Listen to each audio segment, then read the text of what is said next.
Hey, Shalom, it is your brother Yawanathan. First and foremost, I want to give all praises to the Most High, Yahweh, Bahashem, Yahweh Shai, Bahashem, Rakah Kadash. That's the names of the Father and the Son, Yahweh, being who the world ignorantly calls God, and Yahweh Shai, the Son, which means he is the deliverer, okay, who the world ignorantly calls Jesus. I want to give double honor to the apostles and the elders of Great Millstone who rule well, and I want to say Shalom to all the brothers and, of course, the few sisters who are pursuing this truth in sincerity. All right, may the blessing of election be upon your house. Today, we're going to talk about the development of particular characteristics that you need in this truth in order to grow and to be in this thing for the long haul. All right. So the first, trait we want to talk about is patience. Okay, so let's go to Romans, the 12th chapter and the 12th verse. Bear with me while I get it here in the blue letter. Romans 12:12 in the KJV. It reads, actually, let's start up at let's start at verse 9. It says, let love be without dissimulation. Abhor that which is evil. And I always say, to really seek the Lord and to love righteousness, by default, you hate wickedness. You hate things that are contrary to the Lord, which is why the elect are going to be sighing and crying for the abominations being done in the midst thereof, in the midst of the world. Okay? Cleave to that which is good. Verse 10, be kindly affectioned one to another. All right? Knowing how to be a brother. With brotherly love. Philia, right? And honor, preferring one another, not slothful in business, fervent in spirit, all right, serving the Lord, man. Whenever we're doing anything unto the Lord, when we're doing anything in general, we're doing it unto righteousness, but we do it with passion. All right, verse 12, the point, rejoicing in hope, or prisoners of hope, patient in tribulation. Now, in order to be patient in tribulation, you have to really believe that the Lord is. You have to have faith, which is a gift. And if you're here listening to the videos and this is all you're thinking about, obviously you've been given that gift. And you need to nurture it. All right. But patience, let's look up that word here.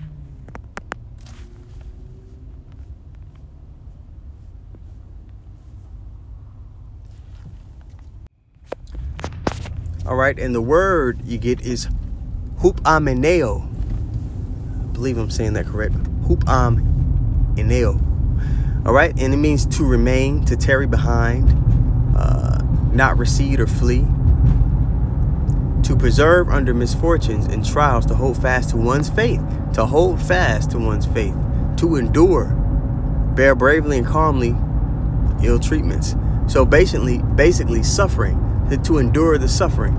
Okay. So you have to have endurance. But what fuels this patience and endurance that you'll have? It's your faith. And again, this is a huge topic, man. There was something very spiritual that happened at this past Tuesday camp. We encountered an angel, and I truly do believe it. The Lord put a spirit on the man to give us a message. I have it on film, but I'm going to make a documentary of it. So, in the Lord's time. But yeah, man, you have to nurture that faith. You got to believe that he is, and that's going to fuel your gumption to endure, the test that the Lord is going to bring upon you. Sirach 2:1. My son, if thou come to serve the Lord, prepare thy soul for temptation. So it is a rite of passage to catch hell in this thing. So don't be weary or dismayed when things aren't, necessarily going your way, when your flesh is being afflicted.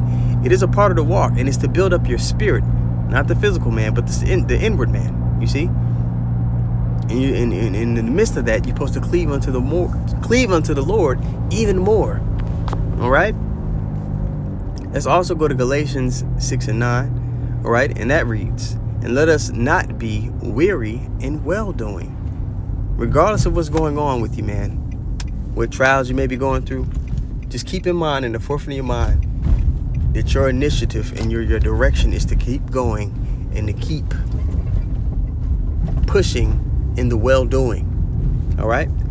Galatians 6:9 again. And let us not be weary in well-doing, for in due season we shall reap if we faint not. All right, so we got to endure into the end. And James 1:12 goes hand in hand with the patience, because again, we got to have that faith. That's the gas in the tank. All right, James 1:12, it says, blessed is the man that endureth temptation, for when he is tried, he shall receive a crown. He shall receive a crown of life, which the Lord hath promised to them that love him. Okay? So, and you got to know when you're being tried. You got to know when you're being afflicted for your growth, and you got to know when when you've done something. Sometimes the Lord will just bring something on you just to test you, and then sometimes the Lord will bring something on you because something's out of place. You're not moving properly. So you got to recognize it too. You got to have some self-awareness. And that leads us to Galatians 6:3, going into the self-awareness, knowing the weaknesses, knowing not to put yourself in certain situations because you're not built up to deal with particular things, right? Galatians 6:3, for if a man think himself to be something when he is nothing, he deceiveth himself. You also got to understand that you can't get too proud, because the Lord can use anybody. He doesn't need you. He doesn't need me. You have to understand that our job is to, with whatever we've been blessed, whatever talents that we've been blessed with, how can we forward the body with that talent, with that skill? All right. So we got to have some self-awareness in order to know where we fit in, why we're here. 2 Corinthians 13:5. Examine yourselves whether ye be in the faith. Prove your own selves. Know ye not your own selves? Self-awareness. How that Yahweh Shah Mashiach is in you, except ye be reprobates. All right. So that self-awareness is also something that is necessary in order for you to thrive in this walk. Okay. And when you understand that, then you can be relentless in your purpose. You can be strong-willed. You can endure all those things. It's Proverbs 24:16. It says, for a just man falleth 7 times, a complete amount of times, and riseth up again. What allows that man that is fallen a complete amount of times to continue to push? Well, he has the patience. He understands that he has to continue in the well-doing regardless of the circumstances. And first and foremost, he has faith. Unwavering faith. He's completely sure that the Lord is, that he's going to do what he said he's going to do. He's fully persuaded in his own mind. All right. Proverbs 24:16 again from the top. For a just man falleth 7 times and riseth up again, but the wicked shall fall into mischief. Okay. And you're going to see a lot of people here in this time that know they're Israelites who are going to fall into mischief, man, because there's certain, ingredients that they don't have in their pot.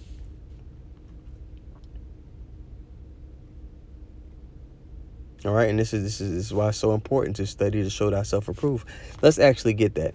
It's 2 Timothy 2:15. It says, study to shew thyself approved unto Yahweh, a workman that needeth not to be ashamed, rightly dividing the word of truth. And this is also, a telltale sign. This will allow a person to perceive who the Lord is dealing with and who he's not. Because a man has studied to show himself approved, and he understands what the scriptures are talking about. He'll be able to spot out a poser or somebody who's unsincere or somebody who's not sure themselves. You want to be in that place. All right. Because you have particular groups that they have to revamp their breakdowns, revamp their understanding on particular matters time and time again. All right. When we know that the men of the Lord who are singing a new song, they're all going to be speaking the same thing. And there's not going to be wavering, in the understanding. They're going to be sure.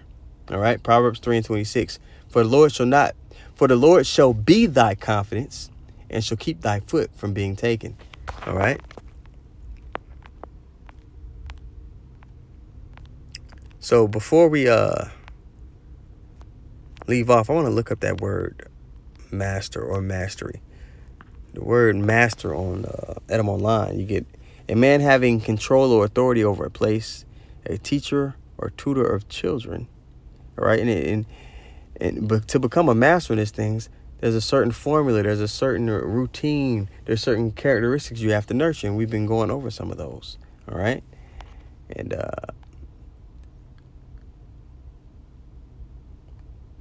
And later down the definition, it says man eminently or perfectly skilled in something. Okay.